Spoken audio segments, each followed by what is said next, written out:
More than 100 years have passed, yet the mystery of the Ozark Mountains remains unsolved. No one has ever seen it yet.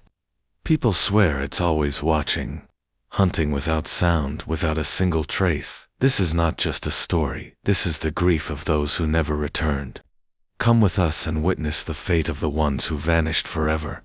This is Whisper from History, where forgotten voices rise again.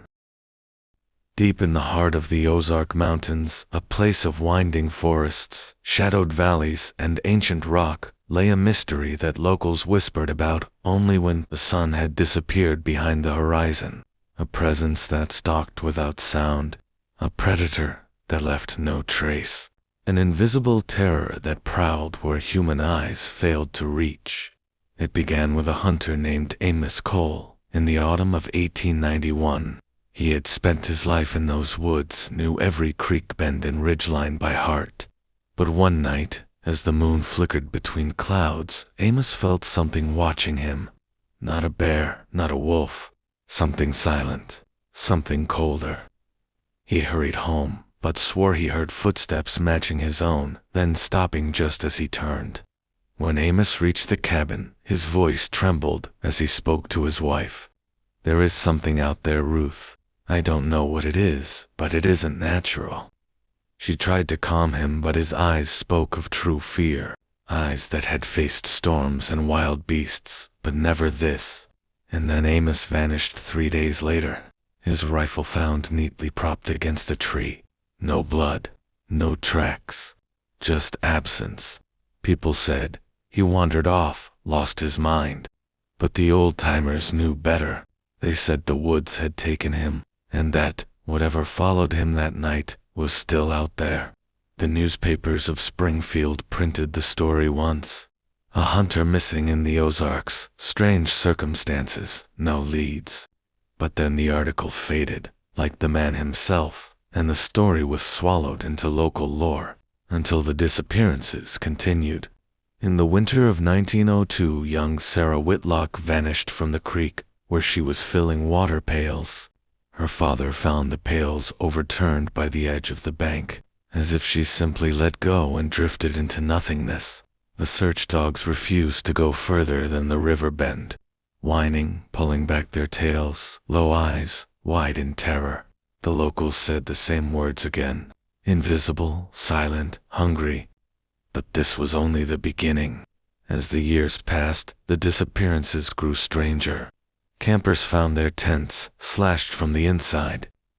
Trappers returned from the woods pale and trembling, unable to explain the noises that circled their fires at night. Soft footsteps in dry leaves when no wind was blowing, a low breath against the back of the neck in utter stillness. Some claimed to see blurs of movement between the trees, shadows that bent the air like heat without warmth.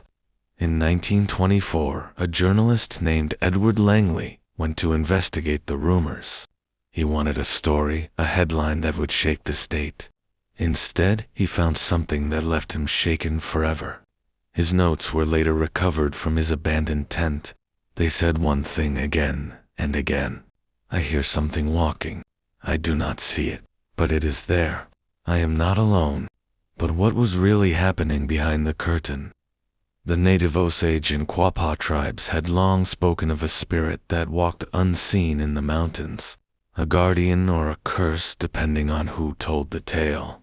They called it the one who watches without shape, a being neither animal nor ghost, a silent stalker that fed not on flesh alone but on fear itself.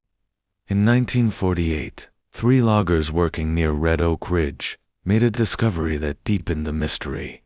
They found claw marks 10 feet up a tree, but they were not bear marks.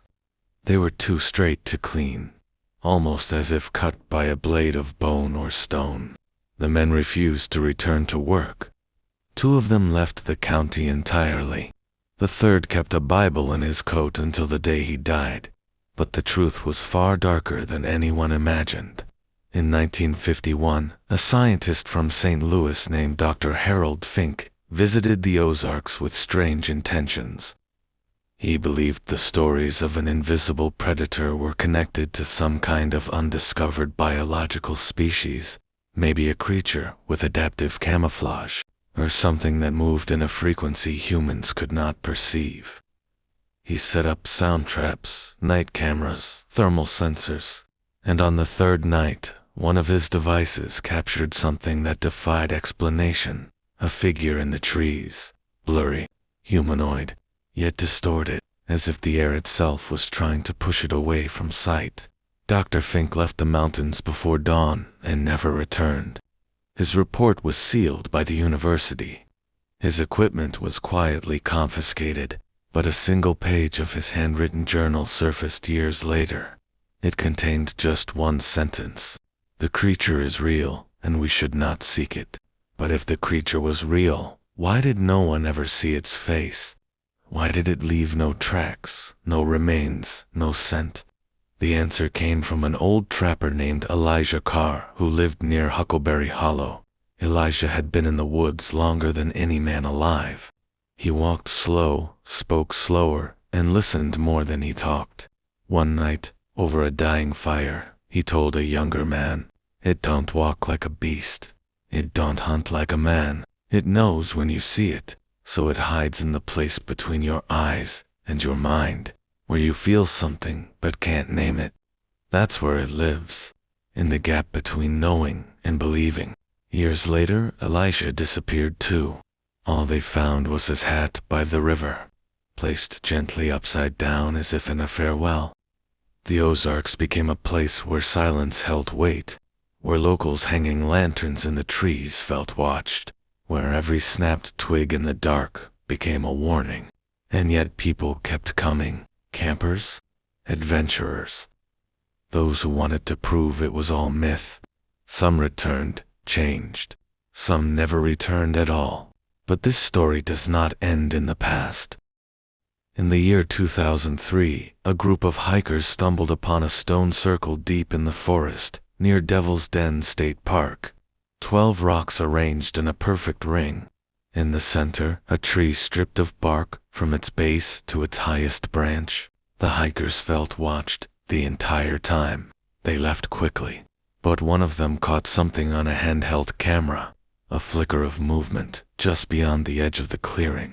Not a shape, not a body, but a ripple in the air, like something walking through fog without being seen. Experts dismissed the footage as wind distortion, but those who knew the old stories saw it for what it was. The predator was still there, still hunting, still unseen, and today, deep in those same woods, where the cicadas hum and the fog lingers, between the oaks, the silence still holds a question that no one can answer. Is the invisible predator of the Ozarks a creature of flesh and bone, or a force beyond the reach of human understanding? A watcher waiting, patient, hungry? And if it is still there, how many footsteps have walked beside us in the dark, without ever being heard? They say when the forest falls silent, it feels like it's watching you. Maybe it's not just a feeling, because this pattern continues to this day. People have gone in every era, but they never returned. The real question is, what is this thing? Is it still lurking around us? And if it is, then who's going to be the next prey?